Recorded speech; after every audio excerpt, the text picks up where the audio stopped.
Yeah, and he describes in all kinds of different ways. Walter Isaacson does that creativity combined with childlike wonder that you've maintained still to this day.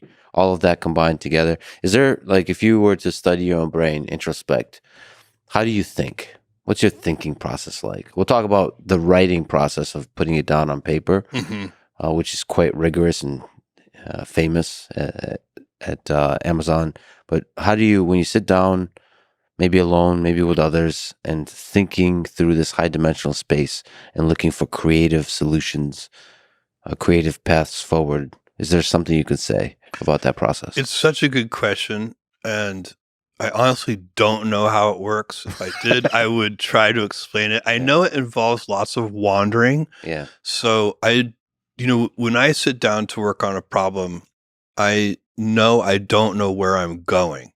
Yeah. So to go in a straight line, to be efficient, efficiency and invention are sort of at odds, because real invention, not incremental improvement. Incremental improvement is so important in every endeavor and everything you do. You have to work hard on also just making things a little bit better.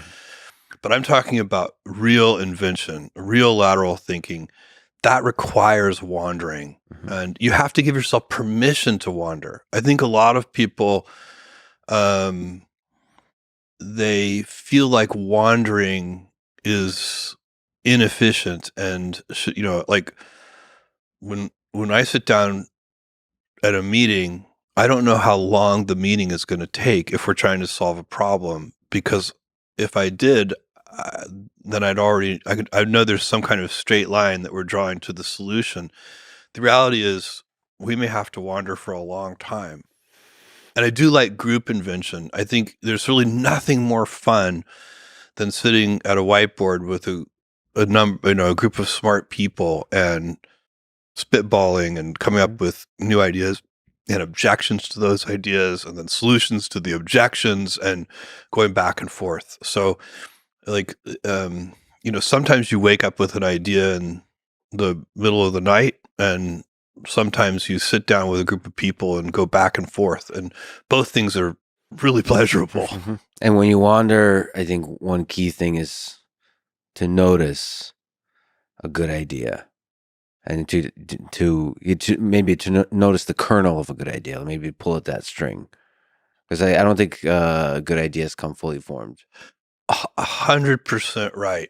In fact, when I come up with what I think is a good idea, and it survives kind of the first level of scrutiny, that I do in my own head, and I'm ready to tell somebody else about the idea, I will often say, look, it is going to be really easy for you to find objections to this idea, but work with me. There's something there. There's something there, and that is intuition. Yeah. Because it's really easy to kill new ideas in the beginning, because they do have so many easy objections to them. So you need to kind of forewarn people and say, look, I know it's going to take a lot of work to get this to a fully formed idea. Let's get started on that. It'll be fun. So you got that ability to say cosine in you somewhere, after all. Maybe not on math, but in a different domain. Yeah. There are 1,000 ways to be smart, by the way. And that is a really, like, when I go around, and I meet people, I'm always looking for the way that they're smart. And you find that's one of the things that makes the world so interesting and fun, is that it's not like IQ is a single dimension. There are people who are smart in such unique ways. Yeah, you just gave me a good response to when somebody calls me an idiot on the internet. There's 1,000 ways to be smart, sir.